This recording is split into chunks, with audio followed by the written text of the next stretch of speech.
All right, here we are on our morning walk here. A little more non-cityish here, a little more natural. Oh, take a look here. These are cactus fruit here. See the red here? They're really very good. I mean, these get picked when I was on my mission in Mexico. They pick these. There's red and green. And they pick these. They're very seedy. You've got to get some of the seeds out. But they take these and they blend them in the blender with sugar and water. And it's really very good. Very, very good agua that they make here. It's in Spanish, it's called tuna. And had a lot of that over a 2-year period there in Mexico. A few thoughts that I had this morning. I was at lunch one day recently, and there was a discussion between a mom and their adult mother, or a mom and the adult daughter. And it was pretty interesting because they were talking about marijuana. And you know, here in Arizona, it's legal, at least medically. And so there was a big discussion on, hold on here, I've got someone taking a picture. I want to get in there. Well, you're fine. Go ahead. Other people, like-minded people, having a little walk here in the area here. So, anyway, they were talking and going through this discussion, and what it was the daughter was talking about how she thought it was a good thing, right, to be taking the marijuana every day.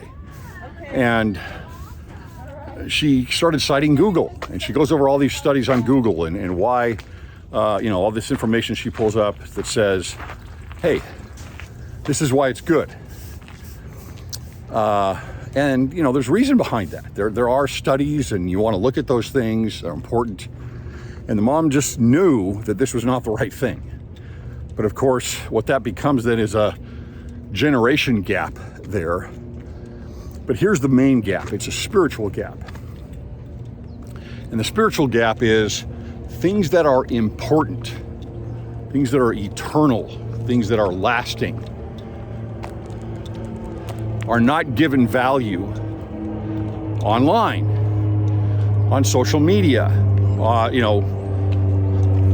anywhere. So the mom knows that something's wrong here.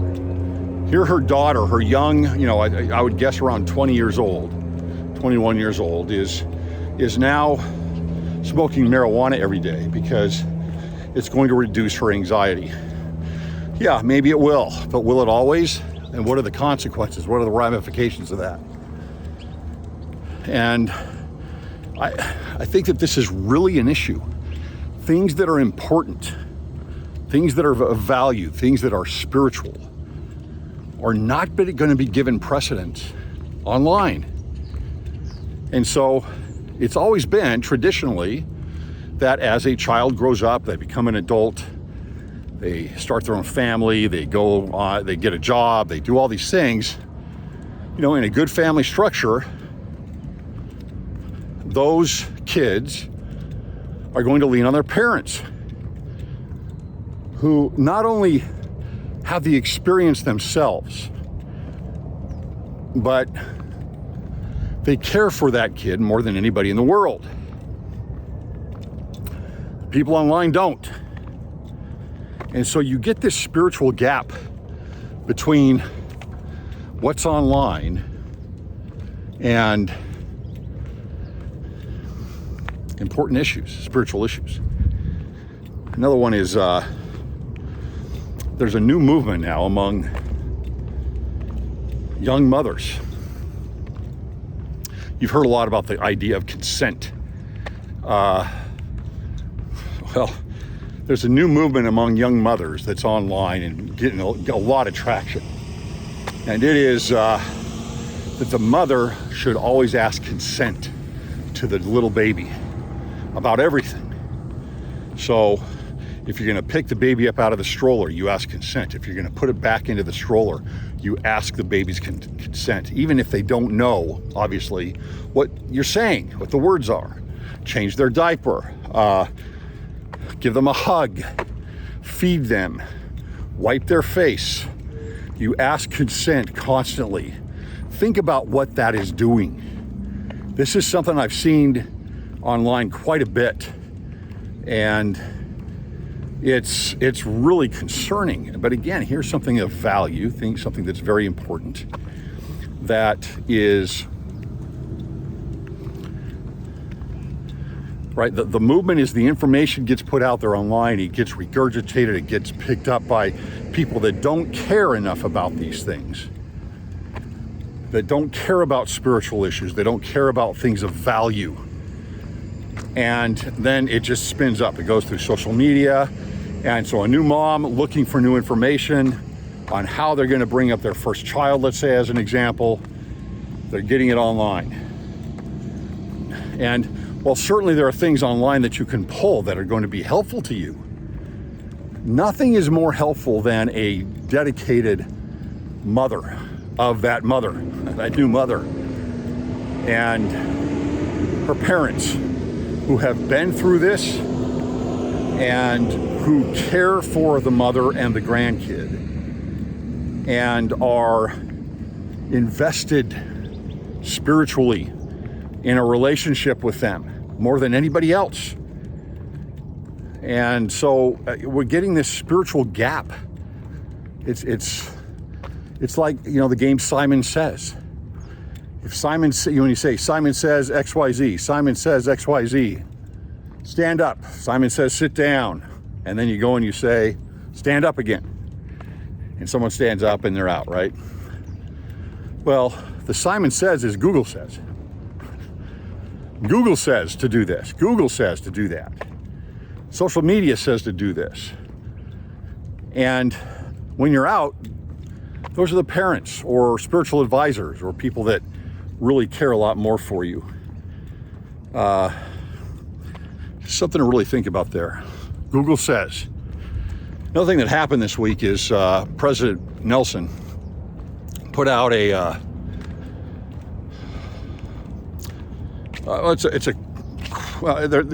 there's a quote he put out on social media from one of his recent young single adult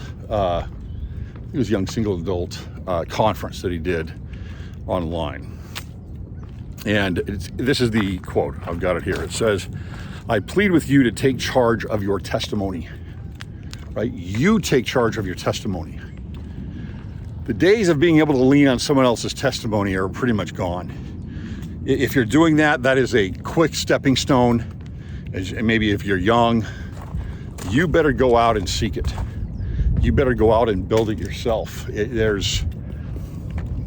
That's not going to last for you if you don't have charge of that yourself. We're not in that kind of a period anymore. You are forced almost to make a decision as to whether or not you are going to run with a testimony or you are going to put yourself in a position of strength and knowledge and experience through your own actions. You can't have a passive testimony anymore. There's just no way. Too much going on. And this is why his second quote that he puts on this in a video that he did from the same conference.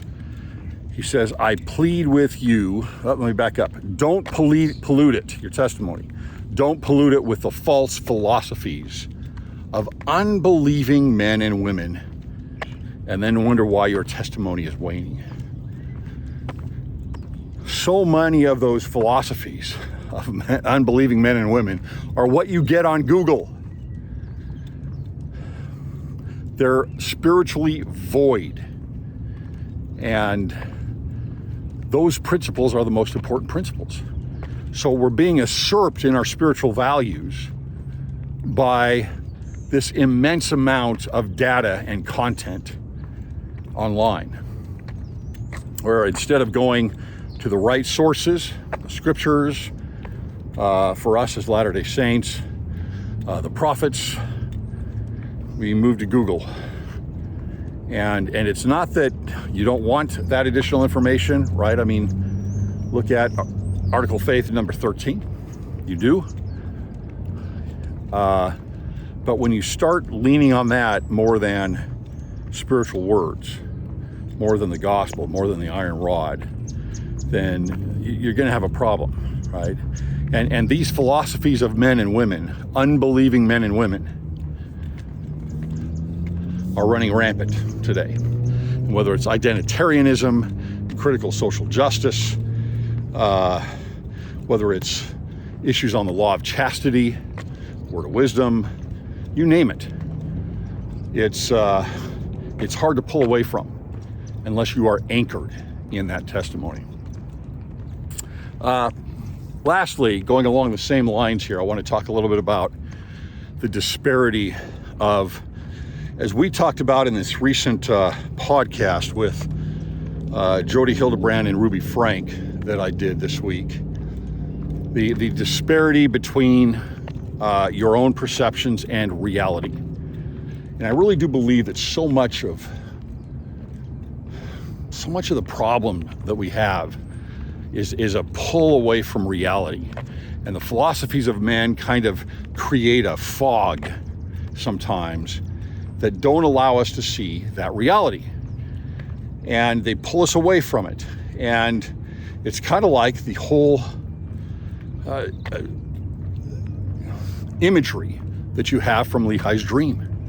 You've got the iron rod there, the philosophies of men come along, and all of a sudden there's a fog, a mist, and you start losing your way. That is real. That is real, and we are living in that mist right now. There's a large study that was done recently, a few years ago in England, and it's about 7,400 people that they surveyed. And I'm going to back up. I think it was actually done in the United States, but it was written up in the British Journal of, I think, Psychology. And they found something very interesting. And this is moving to this disparity here. And that is, they looked at religious people who claim that they were religious. So they're assigned to a religion. They attach themselves to organized religion, versus those that say they're spiritual but not religious. And that's a big movement, right? I don't need organized religion. I believe in my own spirituality, whatever that means, which is really along the lines of the postmodern, my own lived experience. This is what I experienced myself. And this is all that I need. And what it found was that between those two groups, the spiritual but not religious are more likely to have mental health issues, including drug dependency, additional eating attitudes, abnormal eating attitudes, general anxiety disorders, neurotic disorders, and phobias. Now, I want to look at cause and effect here. A little bit of something right there. Yeah, I've seen a bunch of these lizards around, big lizards around too. Are those individuals wired that way for whatever reason? And that's why they want to move to spirituality? Or is it that when they choose to say, I'm not going to be religious and just spiritual, that they then fall into the trap of these disorders, so to speak? What is the cause and effect there? I don't know. But the disparity there, I really believe also has to do with reality. It's a pull away from principle. It's a pull away from relationships. And I'm going to go my own way instead of on the path, right? And so these are all things, whether we look at Google, whether we looked at the philosophies of men, and looking at this study here with religion versus spirituality, all of these things kind of line up as this pull away from information and data, how you're sourcing it, and are you falling into the mist, or are you holding on to that iron rod? Thanks for joining me.